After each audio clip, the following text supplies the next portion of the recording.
Hey now, welcome to the dirty side of the track, America's leading Formula One podcast. I'm Brian, that's Rob. It is somewhere in the middle of the second off-season break, mid-season situation, hiatus. What's happening? How are you, Rob?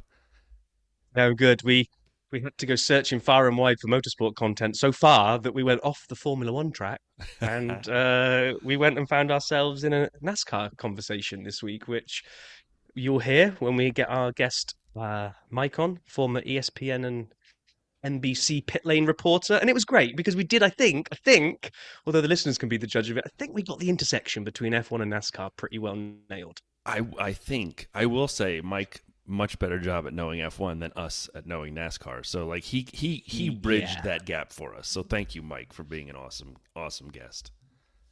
Yeah, so can't wait for you guys to hear that. We've got some news and social and a mini video vault. Is it just the single entry, Brian? Two, Oh no, two. no, two. Okay, and then we'll get into the interview or chat with Mike, and then work out what we're going to do in the rest of this never-ending I did a little second a little second break. research. It's like summer break, the sequel. This time it's personal. This time it's autumn. Right, should we dive into news and social then? Do it. I didn't like the first story. I gave it a resounding boo when I saw it announced. So, Formula One bosses have delayed a plan that was going to host an end of season race for aspiring new drivers until at least 2025, which basically means not even 2025. When Right. someone puts at least in, if you say, oh, yeah, we're kicking it to next year, fine. When you say at least 25, yeah, that's going to be longer than 25. It had been called the rookie race, and it was going to be like a sprint type event at the end of the Abu Dhabi and just kind of see like a grid full of all the newbies. And I thought that was an amazing idea.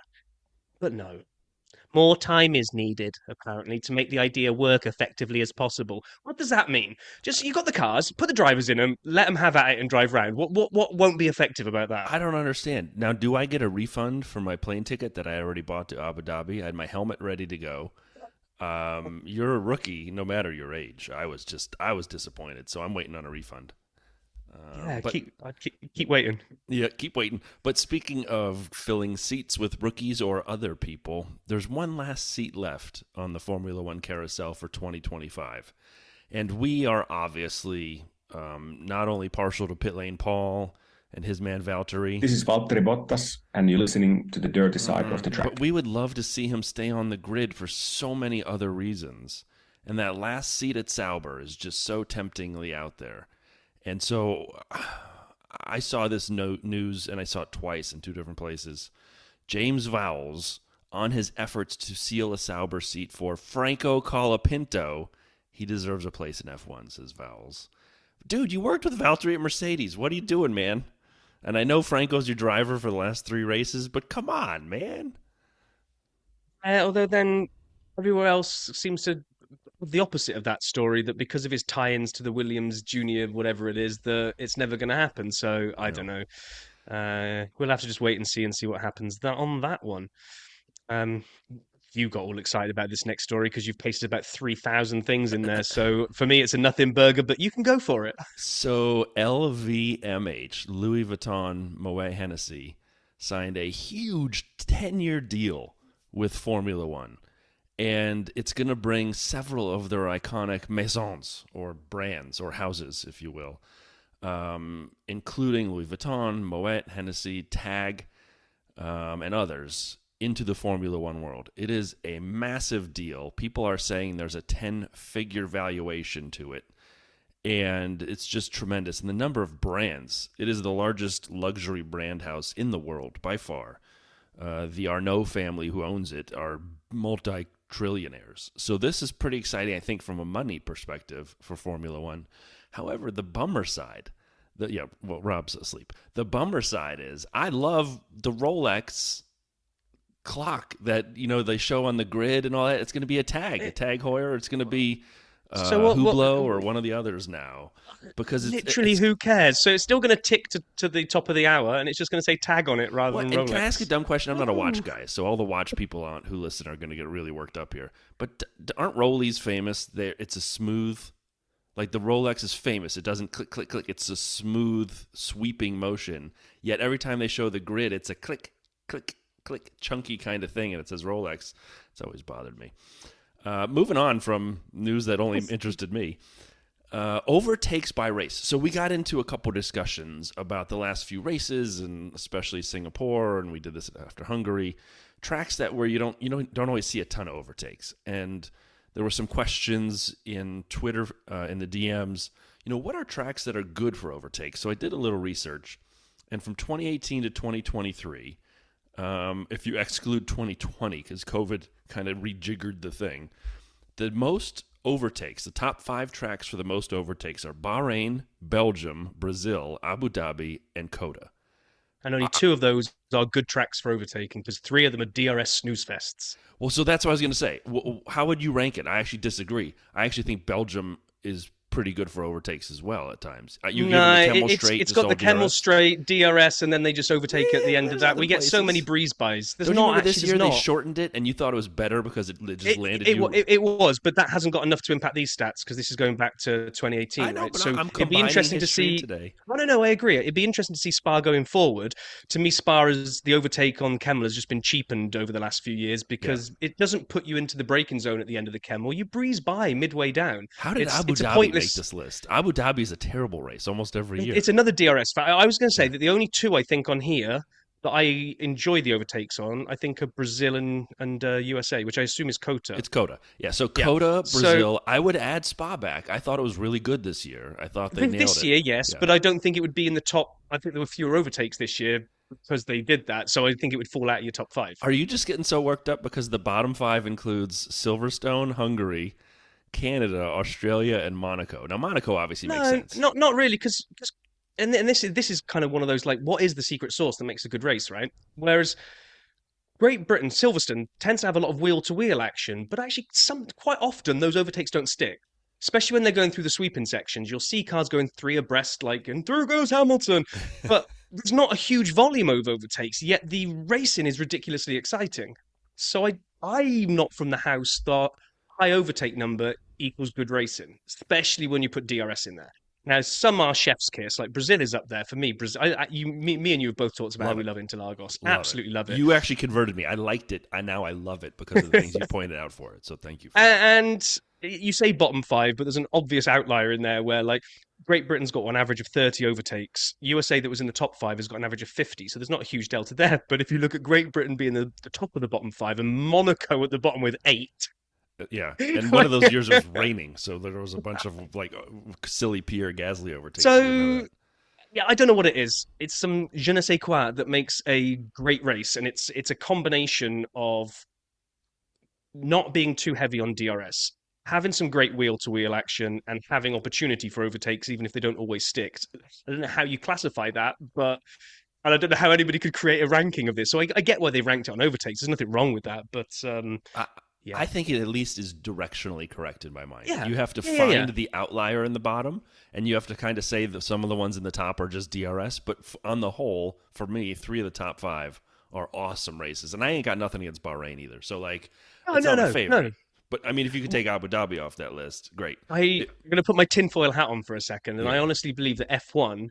I can't find online, and if somebody can find this for me and show it, I can't find any stats online that will break overtakes down between DRS enabled and non-DRS enabled. I don't think F1 wants to know because they don't want to think it's just become this kind of breeze by thing. Oh, look, 88% of overtakes were through DRS. Exactly.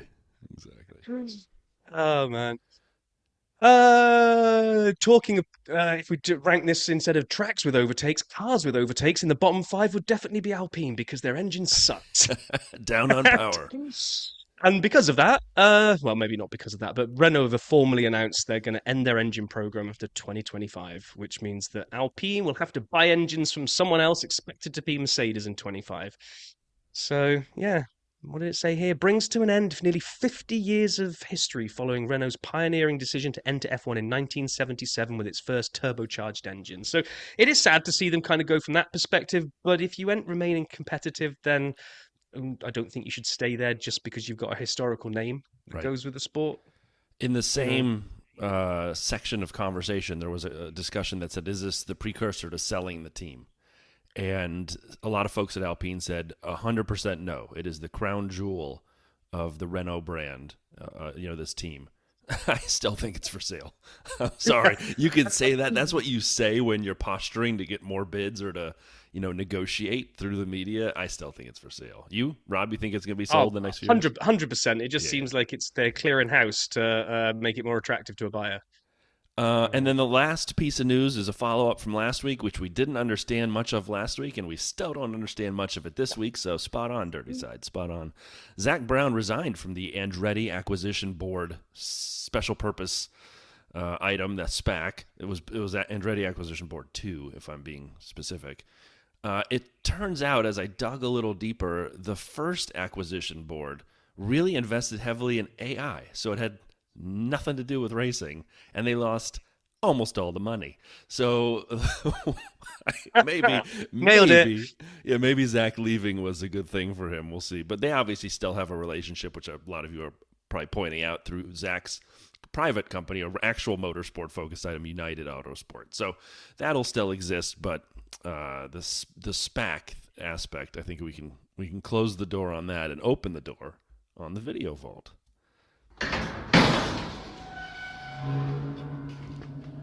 All right, so this week I was on the road a bunch, and so I didn't get a chance to see a lot. And likewise, I was also not on Discord a bunch. I'm sorry, and Twitter was kind of quiet. But I found the video you have to watch. 4 minutes of your life you have to give to this video. It's rare when we have must-watches. It is Formula One on Apple Vision Pro. Is amazing on the Justino Zappe channel. Yeah, that's right. That's where I went. I found it on, of course, the old Justino Zappe channel. 4 minutes.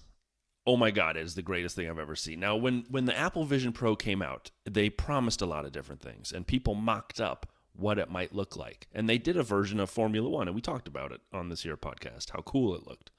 Now it's real.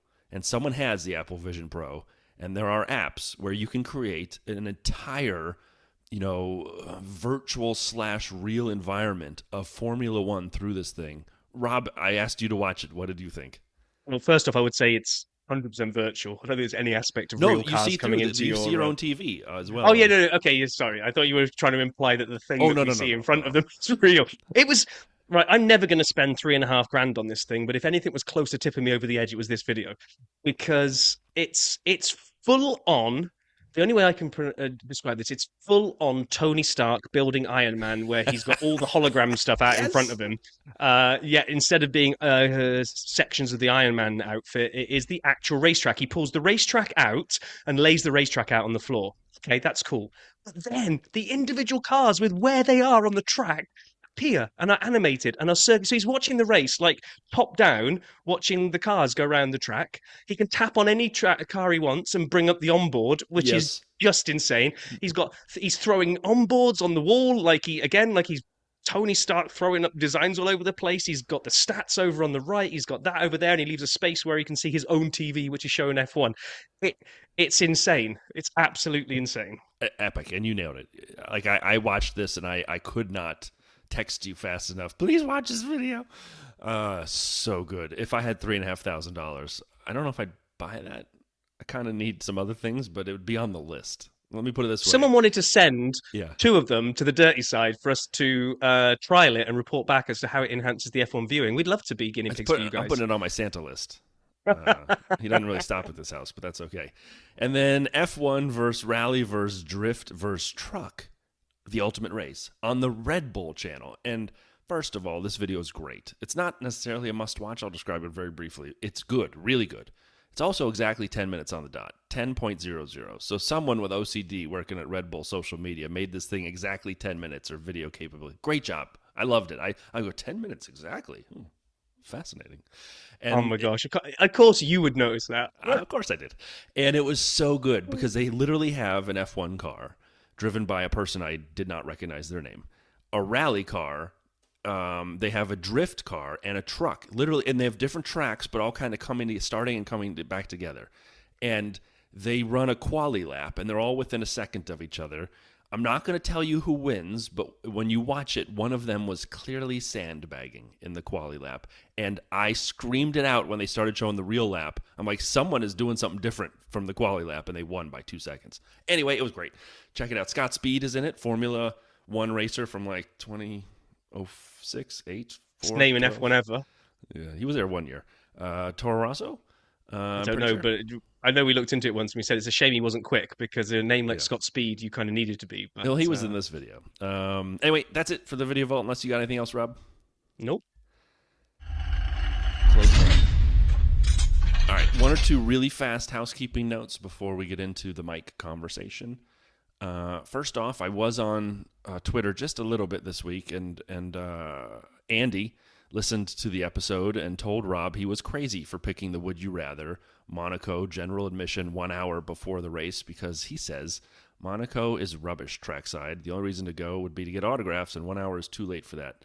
Paul Ricard Paddock Club all the way, baby, Andy said. And then Rob and Andy went back and forth, and I said, maybe we'll cover this. And Rob said, boy, it would be a slow week if we did. So we did, and here we are.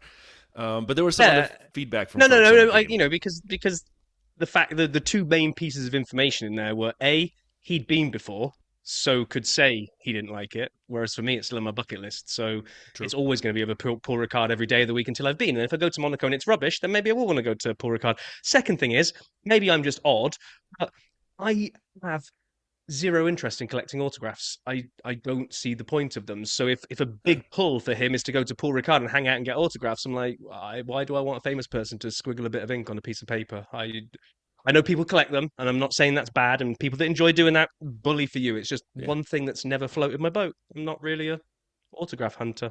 Yeah, I'm not really an autograph hunter either, and I'm not even a selfie taker. I'm more of a massage getter. I like to stop a famous person and ask for a quick massage. Is that weird? Okay, got weird in here. So I was thinking this back, that neither of us, like, for me, Canada pit lane was the most awesome experience I've ever had. And a couple of people said, well, you didn't stop drivers and get any selfies with them or get anything signed. I was like, no, I didn't need to. Like, if I want to relive that, I can shut my eyes and I can be back there and I have that memory. I don't need the selfie with whoever. No, we took some pictures too from afar, and I punched a mechanic. We took pictures of yeah, and you punched a mechanic, which is my favorite part of the entire weekend. But, hey, look, Rob, I think over there, bang. People find their enjoyment out of what makes them happy. So and everyone, each to their own, as they say. And for all the other feedback on the game, thank you to everybody who had comments and notes. It was not a disaster, but as I started Hell's on Threads, who also came on the show, said that the structure was good. Yeah, but your build-up of offerings left a little bit to be desired. Yeah, that you always right. Basically undermine. You always are undermined. Like, oh, it's amazing that you can have, but you have to catch rabies if you do it. They're not wrong. That's kind of how it worked. Oh man! One last note here. I am contemplating for next week. By the way, next week I looked. It's the COTA preview. So next week is 1 week away from COTA. So we're 2 weeks away from COTA now. Next week we'll have a COTA preview. It's a sprint. So like at least let's get ourselves excited. It's all sprint weekend in COTA in 2 weeks, and next week we'll prepare for that. I'm gonna try this week, if I have some time, to think of some jingles for the Dirty Side. Just small little jingles. And I'm gonna drop them throughout next week's pod. So everyone get excited, get ready, a preview. I'm going to have at least 3 different short jingles. Oh, God. Can't we just go back to asking people, like, all those Sapstat jingles that we got when we first started this little Pokepod? We had quite a few people send in their own. And they're all way more talented than you, Brian. That's less the music part and more the way I want to make fun of you throughout is what we'll do. And happy birthday to listener Laura. I saw that on Twitter yesterday. We're a day late, or 2 days when we published, but happy birthday, Laura. So, Rob, tell everyone about the conversation with Mike. We had a conversation with Mike. So I have to be very thankful to my neighbour Jim, who's been on this podcast quite a while ago, and he's an avid listener. And he pulled some strings and put us in contact with an old colleague of his from NBC, which is Mike Massaro, that spent many years through 2000, 2017, something like that, split across ESPN and NBC, being a pitlane reporter for NASCAR. So, we traded some notes. We said, hey, we know we're not really NASCAR, you're not really F1, but do you want to come on and see if we can find some common ground? He was like, yeah, let's do it. So we sat down with him yesterday, spent 45 minutes chatting, and I think it was absolutely brilliant. But, Amazing. Mike is the you man. guys can be the judge of that. Yeah, Mike, thank you for doing that again. So yeah, is our conversation with Mike. I was waiting for you to do that, and All then right. you just stopped and looked at me. I'm like, okay, you waiting for me to tee it up? Because if you are, it's Mike. Box. Okay, we've been super lucky here on the Dirty Side down the episodes with the various guests we've had of lots of different perspectives of what goes into a race week. We've had drivers, we've had mechanics, we've had the journalists from the written press, we've even had chief communications officers. But what we've never had is somebody that has covered life from the pit lane for TV. Well, we're putting that right today as we welcome to the Dirty Side of the track former ESPN and NBC NASCAR pit lane reporter Mike Massaro. So welcome to the Dirty Side, Mike. Hey, Rob. It's great to be here. Thank you for having me. We're very grateful for you to give up your time to come on our pokey little pod and talk motorsport. Now, we were just getting to know you at the beginning, and this is going to be a bit of a social experiment because we're a 100% F1 podcast. You're NASCAR. We believe that there can be a marriage in the middle where we can find common ground. So. There can be. I mean, motorsports is a bond in itself. So there's definitely going to be a lot of common ground. Well, actually, if I may, Mike, real fast, about 7 years ago, I went to the Richard Petty Racing Experience at Chicagoland Speedway here in Joliet. Okay. I was told I was quite good and that there was a lot of chatter about signing me. I'm assuming you heard that go through the industry or no? Oh, yeah. People have been talking about you for years, Brian. Sure. The guy on the radio in my ear was telling me I was doing come great. to terms yet. I know teams are bidding on you and, just haven't found the right fit yet. Yeah, and by fit, you mean getting me into the car, but that's a different problem. So how did you get into motorsport? I mean, just out of curiosity, right? Obviously, A, broadcasting and, then B, motorsports in particular. Well, I've been around motorsports my entire life. My dad worked on a race car at a local racetrack, the Stafford Motor Speedway, when I was a child. Worked on a modified race car just as a hobby. It wasn't a job. And I would be around it as a kid, and I really was interested in it. Of course, he brought us to some of the bigger events. We went to Daytona for vacation every February. So that was a big deal to me, my teenage years. When I got out of college, and I went to college to become a sportscaster, that's really what I wanted to do. I got out of school, and lo and behold, I couldn't find a sportscasting job. I wasn't looking to do motorsports initially. I was looking to do baseball and football, that kind of thing, maybe the local sportscast on the local news each night, but it just wasn't working out. So I was actually bartending, and my dad wasn't happy about that. He had spent so much money on my college education. He encouraged me to volunteer as a public address announcer at the Stafford Motor Speedway and see if they take me on and learn the trade. And the reason he thought that was because he had seen in the past other people go through that very racetrack as a public address announcer and become a television announcer. The two in particular were Jack Arute, who you may have heard of. Oh, yeah. Did, many IndyCar races, Indy 500s and such, and current voice of Fox NASCAR's broadcast, Mike Joy. Both of them were public address announcers at the Stafford Motor Speedway. And my dad felt like I could do the same if I traced their footsteps. I got to be honest, I didn't have a whole lot of confidence that that was going to work out, but I did go up and volunteer. I walked up to Jack Arute himself and volunteered. This had to be 1993-ish. And I was expecting him to say, hey, send me your tape. We'll get back to you, just like everybody else. But instead, he said, can you start Friday night? And so I did. And it snowballed from there. I worked for free as an announcer for 1 year at the Stafford Speedway. And then after that, they gave me a paid job as the public relations director. So I actually did a real professional job promoting the racetrack. But on Friday nights, I would be one of the announcers along with 4 or 5 others. And I kind of just learned the craft. That led to auditions with MRN Radio, which I got a job with them, which led to my TV opportunities. And as I said, it snowballed from there, and I'm thankful for that. That's amazing. Can I ask a question? Sure. Vail is in Connecticut, not far outside Hartford. And is there a chance we could get him as an unpaid announcer at the Speedway, you think, get his career No, you started in don't want- motorsport? I mean, he's doing it all wrong today. So Well, I will tell you this. If you'd asked me a couple of years ago, I would have said, well, I think his accent may turn off the NASCAR fans. But I will tell you, Lee Diffie has single-handedly changed the attitude of NASCAR fans about an accent. And as you probably followed on social media, Lee Diffie felt some resistance in his first race as the broadcaster for NASCAR on NBC when he debuted in Daytona a few weeks ago. But in just a short period of time, 4 weeks or so, he has grabbed their attention. Really, they've embraced him and they've realized how talented he is. Yeah. And I think that accent actually helps him.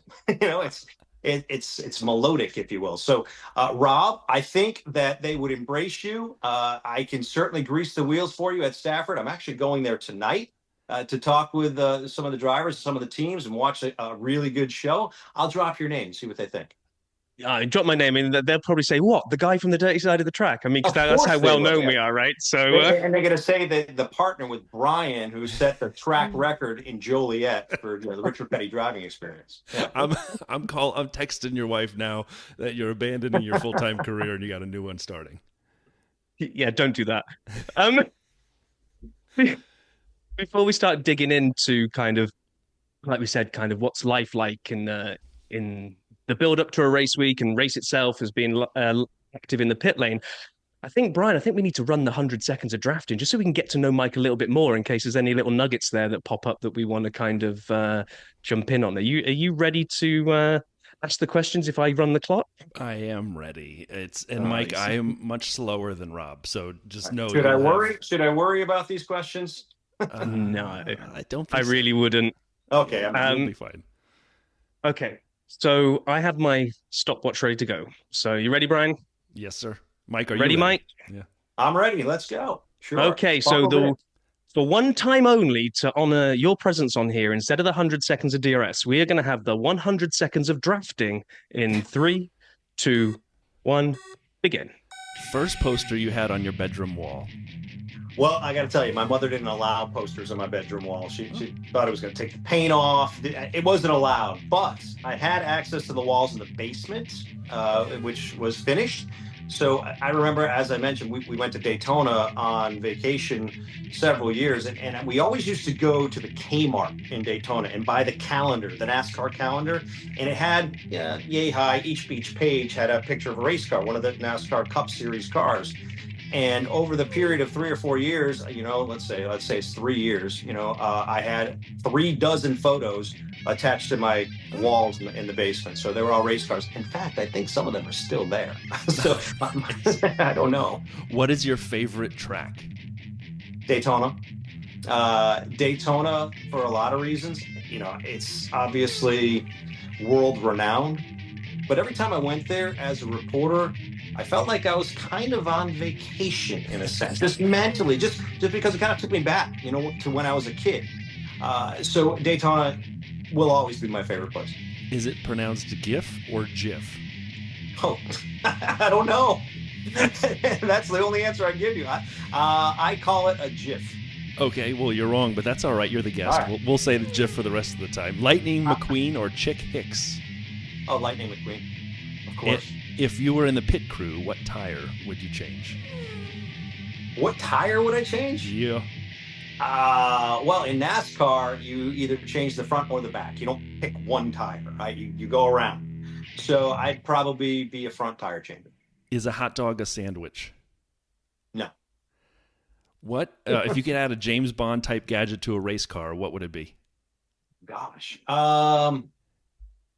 Well, I mean, push to pass. Everyone's got that. No, anyways, I think James Bond invented that, right? So what would it be? It'd have to be some sort of crazy turbo thing, like some crazy turbo thing.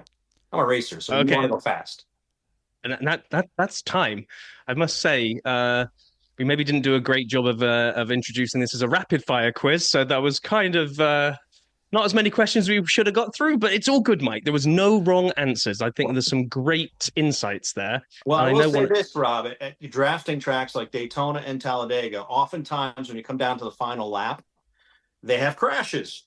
They see that at Daytona and Talladega all the time. They go in overtime because of it. So if you want to ask a few more questions, I do want to go to overtime. We could do it. Let's do it. Overtime. So we obviously prepare like nobody's business because you don't become America's #1 Formula One podcast, according to my mother, by not being prepared. And so as part of that, I know you played baseball in college, and then you referenced baseball potentially for broadcasting and interest. And then you said bartending. I happen to remember you in an interview, you bartended at the Ground Round, if I remember right. I did. That's a good memory. A long-term busboy at an Italian restaurant. And my favorite thing at that restaurant was to take the table pasta. I'd sauce the ever-living hell out of it. And then I would get so much focaccia, and I would actually kind of go Middle Eastern and like sop up the pasta with the sauce. That was my favorite thing to do. Did you have a favorite drink or food item at the Ground Round that you made or ate? I hated making frozen drinks because they took too long. So I got to tell my wife this. A simple beer was probably my favorite thing to make. Got it. And then back to the actual questions. Who do you think the best driver of all time is? Of all time? Yeah. It's a hard one. I can't. I don't think I can tell you that. I mean, growing up, I looked up to Richard Petty. Yep. But then I covered Dale Earnhardt. Oh, wow. I also covered Jimmy Johnson. 3 NASCAR drivers were all 7-time champions. I know I'm staying in my wheelhouse here in NASCAR, but there's great drivers outside of that as well, obviously. Nope, that's fine. The A.J. Foyts of the world, the Mario Andretti's of the world. I mean, I can't answer that. Who can answer that?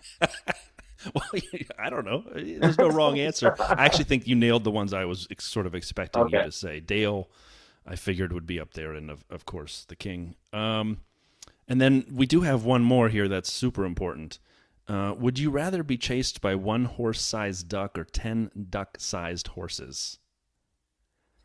We've done this with everybody, and it's a common question. I would go with the ducks. I have been chased by wild geese before, so I think I can outrun them. Okay. The ducks, the duck-sized horses. Yeah, so they're small. The horses that are the size of a duck. Yes. Although yes, I think that's. Ducks. I think that's what Jacques Villeneuve went for as well, for getting away to higher ground and being able to run away from them. Or maybe it was Valtteri Bottas. Look at me name dropping drivers. Well, hold on, he knows Jack. So I mean, we do have. This is Jacques Villeneuve, and you're listening to the dirty side of the track.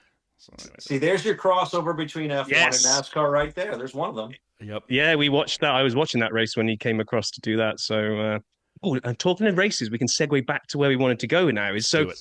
When we've had various guests on, it's always amazes me how you can all be watching allegedly the same thing. You're all watching the same race, whether it's a NASCAR and F1 race, it doesn't really matter. But the individual experiences that different people go through. So when we were talking to our friend that's worked in the pit lane for years, turning up a week ahead of the race because you've got to build the whole thing and assemble the garages and all this kind of stuff, and then staying a week beyond to tear it all down. Whereas the driver is kind of coming in on the day, doing his thing, getting out of there. We've had from ESPN, we've been lucky enough to have Nate Saunders, the F1 journalist, that was telling us like what it's like to be the written press buzzing around the pit lane. So from your perspective, can you talk us through almost like the race week through the eye of a TV broadcaster? Like, how far out ahead do you go? What do you do when you get there? What's some of the things that you have to do that we wouldn't know from watching? Just kind of, a week in your shoes as you go to the race. My guess is it's going to be very similar to what Nate goes through as his routine. My routine would be to decompress on Mondays after a very long week. Tuesday, we'd usually have a conference call with our team and decide on the approach to the coming week, and talk about storylines, things like that, anything else that was on our radar in terms of putting together graphics for the television broadcast, as well as talking points. When we got to the racetrack, we would get there with notes that we'd already compiled from Wednesday to Friday. I'd spend hours at my desk at home, this one right here, by the way, putting together my notebook. And so I'd get there and I'd have all my stats, generally assembled and what have you. But as the weekend went on, you talk to people, you talk to crew members, you talk to crew chiefs, you try to talk to drivers, you go to media center events where drivers would be speaking, you'd be taking notes, you'd be collecting the transcripts of all the press conferences. You then compile them into your notebook and your laptop again the night before the race so that you had everything.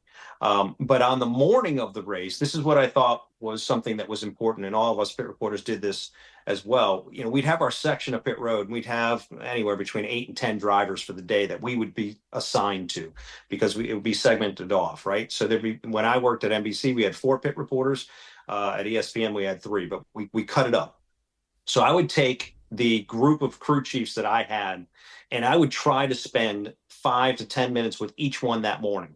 It was tough trying to grab time with them because they're busy too, but generally they would accommodate you and have you into the transporter and sit down and answer some questions. And I put together 3 or 4 really significant bullet points for the broadcast that would turn into stories if I needed them. And so I'd have those in my notebook. But to go into battle, so to speak, I was old school. I'd have a poster board that I'd fold in half, and then I'd draw lines down so that I had a column for every team, every driver. And that was basically my scorecard throughout the race. But before I began that scorecard, I'd try to bullet point those storylines, just as one word that would remind me of the story I wanted to tell in each one of those columns. So maybe I had 3 bullet points, which indicated I had 3 different stories. Whereas, say I had Jimmy Johnson one race, I had 3 stories to go, and if he was on screen, I would tell my producer I can add on Jimmy Johnson, and they would throw to me and I would tell one of those stories. But that's how I kept track of what I had going into the race. But that was my scorecard, so I'd also keep track of each pit stop, what they did on the pit stops. I'd also jot down in that column if they said anything significant over the radio, so that I could present that to the audience. Jimmy Johnson is complaining that the car is too tight right now. They're going to make an adjustment next time down pit road. Things like that. And sometimes even more entertaining things that they say on the radio, which we all know about. So that would essentially be how I went into battle, but you'd have to be ready to ad lib at any given time. So that little scorecard that I put together, which was a culmination of all the notes I took throughout the course of the week and leading up to that event, it was critical that I had them. And then, so like that gets you onto the telecast and the conversation, the preparation after the race. There's Formula One does have a bad reputation of being a little buttoned up, right? A little corporate at times. I think Max Verstappen pushed Esteban Ocon in 2017 in the garage, and they still replay this clip. Pushed him. That was it. That's the highlight. NASCAR, on the other hand, fisticuffs happen, not I don't say regularly, but it's not out of character of a NASCAR race to maybe see someone getting someone else's grill. There are emotions. I mean, you're going 200 miles an hour, 4 inches off the bumper of the car in front of you, and there's someone behind you doing the same thing. And I'm just curious, how does that translate to then when you talk to the drivers? When you have to ask them a hard question, do they ever look at you sideways? Yes. Yeah. It's happened more than once. Yeah. I mean, the emotions are still there at the end of the race. And depends who it is. I mean, obviously, various drivers have different personalities, right? And some are more, I guess they're just more laid back. Others a little bit more, heated when a race ends than others. So you kind of have to get to know them, and you have to know what you're dealing with before you go into asking that type of question. Like, for example, you got a Tony Stewart. He's way different than, a Casey Kane, just 2 totally different personalities. Or a Jimmy Johnson. Jimmy Johnson's pretty laid back. Right. Tony Stewart, he gets pretty fired up. So you have to be delicate with it because, and I got to be honest, it's gone sideways on me on occasion. It has gone sideways on me, and I learned from that. It's a tough lesson to learn, but you got to realize you're dealing with human beings who have just spent 3-4 hours in a very hot race car and are just worn out. So, yeah, that's you joke about it, but it's real. I can't imagine. I can't imagine you having to go ask someone these types of questions, staring at them, knowing, like you say, what they just did. And yeah, that's why it's important to build a relationship with these drivers, as best you can, so that, kind of gives you a little barrier there, if you will, a little protection in those situations. Well, one thing that, and I don't want to get too somber on this, and then we'll get back upbeat in a second after this, but one thing that's always struck me about TV broadcasting is that, now, luckily, both F1 and NASCAR while fatalities have happened in the past, we haven't had one for a decent amount of time, which is good news. But it's a dangerous sport, and there are big wrecks, and there are moments where you must be looking at a wreck going, "Oh my gosh, what's going to have happened here?" Right? Now, a lot of us can turn off the TV if we don't like what's going on, or we can tune out, or whatever. But you guys can't. You guys have to cover what's going on, even if it's difficult. Did you have any moments like that? And if you do you get special training, or is that just part of your makeup of being coached through how to deal with those kind of, you've got to keep talking while you don't know maybe what's going on or the condition of a driver or what have you? Well, I've been in different situations where it relates to what you just described. I was there when Dale Earnhardt died, and I was a Sports Center reporter for ESPN, so I wasn't on the telecast. So it was a little different. I wasn't on air as I was walking around the pit area trying to understand what just happened. So I didn't run the risk of saying something I shouldn't have on TV because I hadn't gotten to that point. So I was allowed to, take some time to gather as many facts as I possibly could. It was hard at the time because it took a while for everything to come out, and it came out very slowly that day. But you could tell by the emotions in the garage how serious it was and how somber a situation it was. It wasn't until hours after the race that I went on television. So I was able to have all the information. It was very important to keep the right tone. That's for sure. And to this day, I still feel that. I still feel how somber it was, at the racetrack. And that was 23 years ago now. So it was 2001. So yeah, I mean, it was a big deal. Moving forward to the portion of my career where I was on TV for the telecast in those situations, I don't know that I was part of a telecast where there was a fatality, thank God. But I've been part of a telecast where there've been serious crashes. And in those situations, the good news is you're a team, right? So on pit road, I've got headsets on and I can hear a producer. A producer can talk to me at all times. I can talk back to the producer. So the producer can, kind of walk me through where we are and basically run the show. I mean, as a pit reporter, I didn't really have an open mic. I wasn't at risk of just talking. That was more on the people in the booth, and that was not me. And I sympathize with them in those situations. But you do have to be very delicate. You need to understand the facts. You can't speculate. And you've got to err on the side of caution at all times.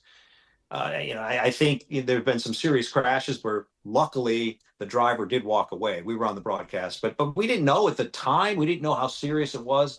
And of course, there were some tense moments. It may have only been 10 minutes before we knew the driver was all right, but it felt like an hour because you didn't know. But thankfully, like I said, I wasn't part of a telecast where there was a fatality. And I got to give credit to NASCAR because I go back to 2001, and that year, so much happened after Dale Earnhardt lost his life at Daytona. And he was one of three drivers in a very short period of time who had lost their life in a race car in NASCAR. So, but that was the breaking point. That's where NASCAR really had to go to work to make the sport safer.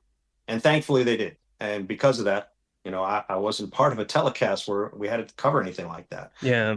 But it happened, years before for sure. Okay. No, good. So, like I say, because you think of people like speaking to Nate, kind of the written press, then anything that's kind of happened like that, to your point, there's hours to digest things maybe and kind of get your thoughts together and how are you going to write this article and through what tone. I always just wonder about kind of the TV guys that they just don't get that, right? You're there, you're under the spotlight and you have to react. So no, appreciate you taking us through that. Sure. Like I said, moving on to a lighter note, when we had my friend, like I said, my friend Paul that's worked in Formula One for years, he's told us stories of kind of all the stuff that you just took us through, the work aspect of being at the racetrack all the week. He's also told us stories about the pit lane pranks that go on and the kind of messing around that happens with whether it's teasing an apprentice. He tells a story about how they used to give the apprentices or the young kids that just joined the teams big plastic sacks and tell them to run down the pit lane to collect air to see if the air was the right density. Things like that. Now, I can't imagine that F1 is its own little bubble. There must be NASCAR pranks that happen that you've either been on the end of or witnessed, or anything you can kind of let us in on that you kind of saw going on inside the pit lane. I will say that I skirted the big one. I somehow avoided it, but there was a big one. It was kind of an initiation, if you will, for new people in the garage. and it's generally done with other crew members, not really media members, but it's called the long wait. Crew members would essentially be told by a crew chief to go to, hey, can you go down to the 14 team and see if you can borrow the long wait? And the new crew member would go down to the 14 team and ask the crew chief, can I borrow the long wait? And he said, yeah, just hang on a second, just wait here for a minute. And he'd make him wait for a half hour. And he came back out. He says, you all set? He goes, no, I'm waiting for the long wait. And he goes, that wasn't long enough. So that was the prank there. They made him wait a long time. It wasn't an actual wait of its own. But that's the one that I know so much about. Thankfully, I wasn't a victim of that. But I know a lot of crew members were. Nice. Hey, Mike, I have a question for you as we kind of, as I referenced a minute ago, just the amazing ability of the drivers to hang on to the bumper of the car in front of them in NASCAR and someone behind them, and then 3 wide at times as they're doing this, at least two most of the time. What is something about NASCAR that F1 fans or other motorsport fans may not appreciate as much as they should? I don't know. I don't know. I mean, I can say that the one thing I see that is a little different sometimes between the two forms of motorsports is the contact that's made with these cars. There's constant contact being made, whether it's from the front, the back, the side. I mean, they don't mind leaning on each other a little bit, using those fenders. I mean, there's no fenders in F1, but you just don't see a lot of contact in F1, certainly not intentionally. But there is intentional contact in NASCAR for various reasons. And some of it is within the boundaries of the ethics of the racing, and others are not. But I don't know if it's something that should be appreciated or not, but it's definitely a difference. I'll tell you one thing that I heard from a previous interview that I was watching of yours. Same thing, doing the prep before we spoke to you. You were talking about setup of cars. And you mentioned something, I was like, okay, yeah, there's huge aerodynamics and engineering that goes into F1 to make sure that this car can go around the track in the best time possible. And you were talking about the setup of NASCARs for various different tracks. And for me, from the outside looking in, I'm like, well, there's only 2 different types. There's ovals and the street circuits. That's all you've got. You were talking about how even with ovals, the length of the straight, the number of the corners, I think there's the one called the tricky triangle, maybe, if I've got that right, which isn't really an oval, but it's 3 straightaways of different lengths. Right. And actually, those individual differences have huge bearing on the setup of the car.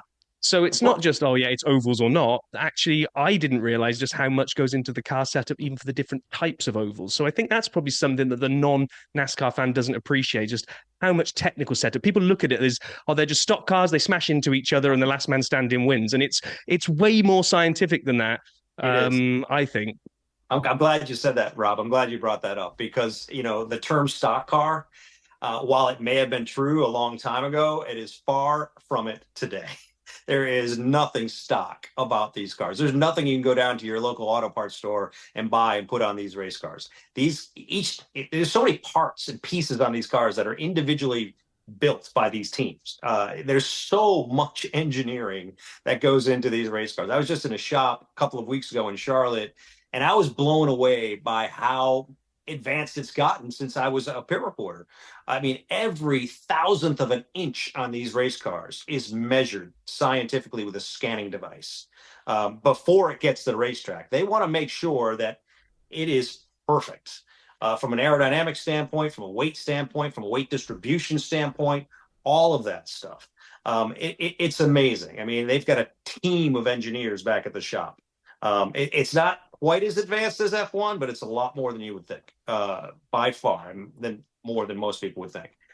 You talk about the racetracks, yeah, the ovals and the road courses and the street courses. See, I differentiate between the road courses like a Watkins Glen or a Sonoma and a place like Chicago where they're racing through the streets. There's a difference there.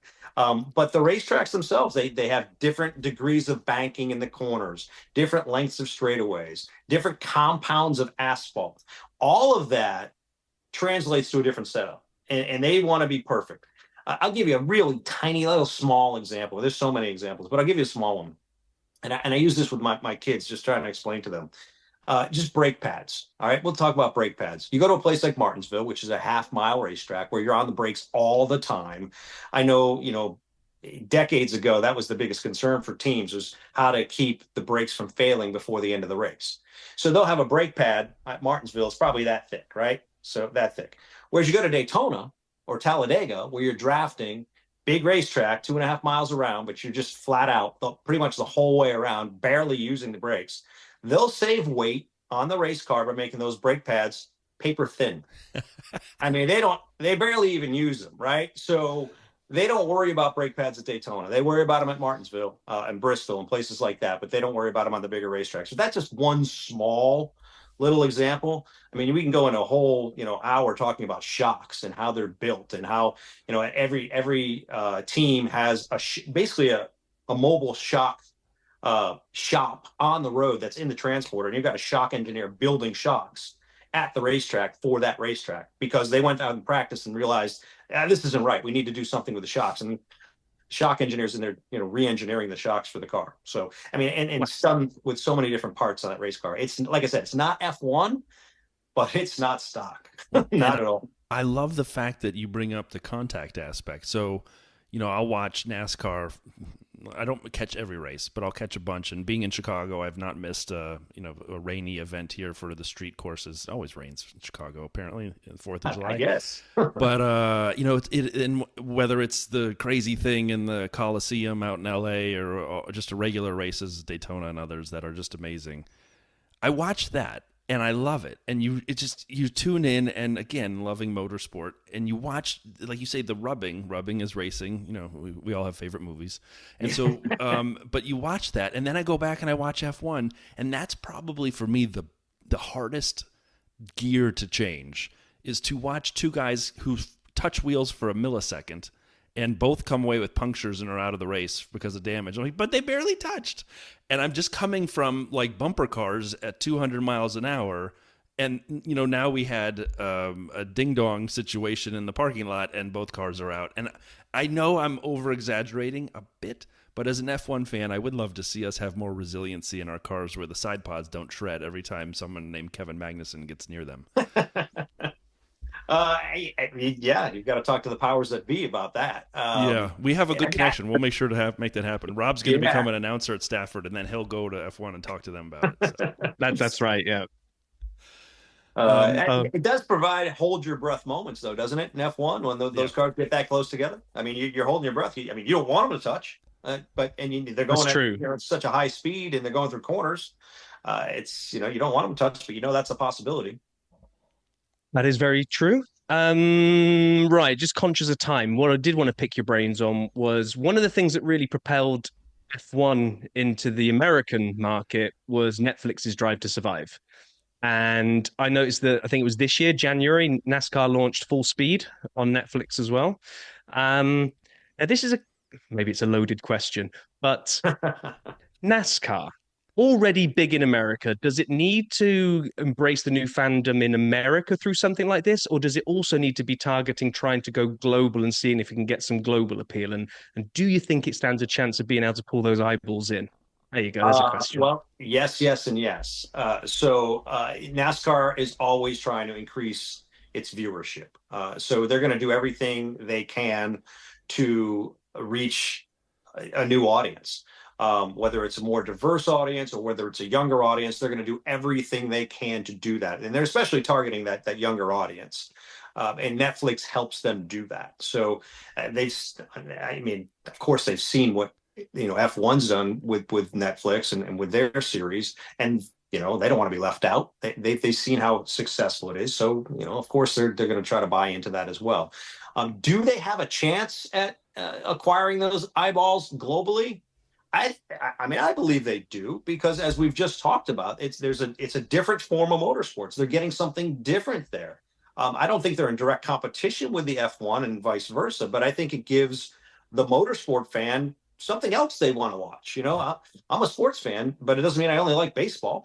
I like football. I like basketball. I like other things. And so as a racing fan, I can like F1 and NASCAR. And NASCAR is doing everything they can to become more international. There's a cup race in Mexico scheduled for next year, and they're definitely trying to reach other markets. They've been in Mexico before with some of the the lower series. But they've been in Canada. They raced in Japan years ago. So I know that they hope to reach those audiences. And, there's meetings every day, I'm sure, about how to do it. So they believe they can. And why shouldn't they? I mean, there's motorsports fans all over the globe.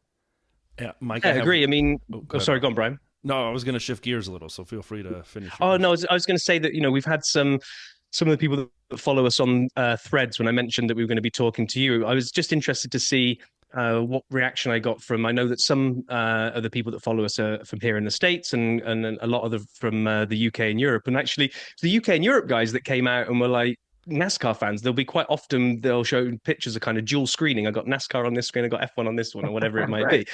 And I just was wondering, in the same way that NFL sort of branched out and took games to London, I wonder if that's on the horizon, that NASCAR will try and get kind of a European or even a UK kind of event, because I think it's great to have a Netflix and get the eyeballs in. I think people actually want to be able to go along and see it as well. So it'd be interesting to see if they follow the NFL blueprint. Well, I don't know for sure, but I'd be surprised if there wasn't at least discussions about it.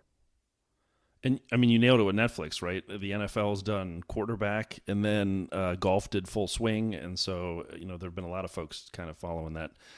And speaking of things to watch, my last question, Mike, cognizant of time, I've said this a few times. My favorite racing movie of all time is Days of Thunder, and Days of Thunder, obviously NASCAR. I think it's just one of the greatest movies ever made. So when people pick anything other than Days of Thunder as their favorite racing movie, how wrong are they? Well, I got to tell you, and I'm with you, Brian. I say this knowing that there's a lot of folks out there in the NASCAR world that don't necessarily like that movie because they don't think it's as authentic. It's so Hollywood and so much that's embellished. But I do like it. I mean, it came out in that time of my life when I was a young teenager, and it just hit me, right? I mentioned how much I love Daytona, so to see it on the movie screen was kind of cool.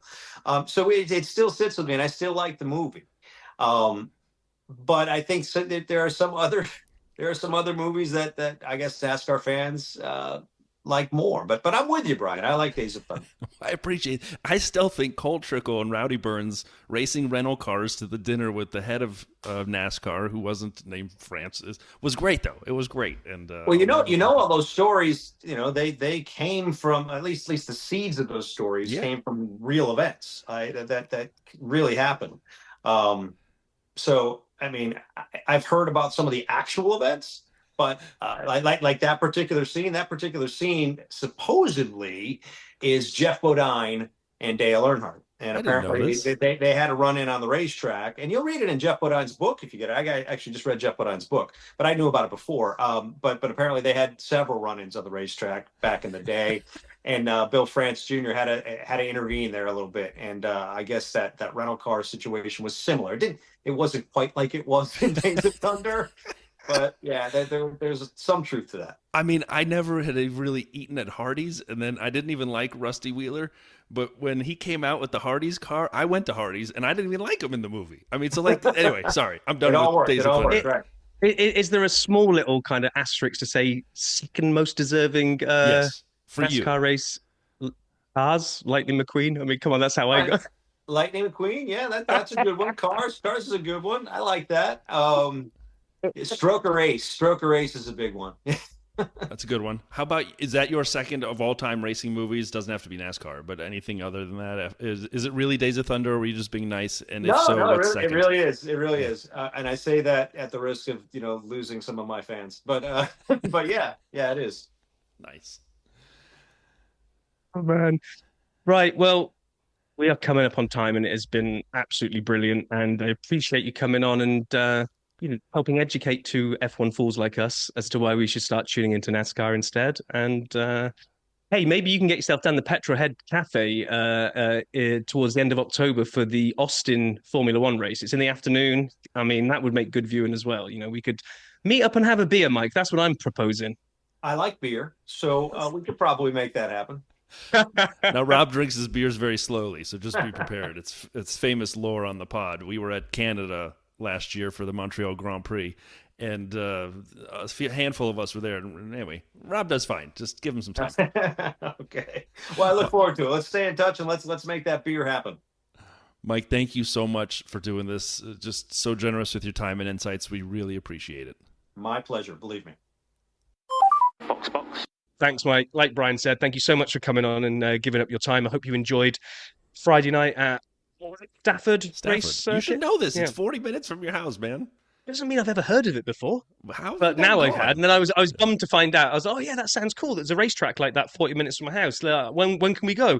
And he's like, yeah, it's the last race of the season tonight. So keep in touch and we'll see if we can go in the spring. I was like, damn it, I gotta wait till the spring. But it does look cool. I had a quick look at what they do and with all those modified cars they run. So okay, so we got to scratch around for something for next week then. At the very least, to complement the COTA preview, right? Couple jingles and a COTA preview. Couple of jingles and a COTA preview. I can't wait. Less about the music and more about the fun making. You're going to bust out your... Well, is this just you... When you say jingles, are you literally just going to go and find sounds on the internet so that you can just play them after certain things that I say? You're just going to have to wait and see, as you are, aren't listeners. Or are you getting your little Casio keyboard out and you're going to start... See, this is what happens when you let Rob's OCD run wild and he doesn't know the answer to something. He's freaking out. And Rob and everyone else can find out what that is next week in 1 week's time. Mike, thanks again. We hope everybody has a wonderful week, and we're getting close to being back on track. Talk to everybody soon.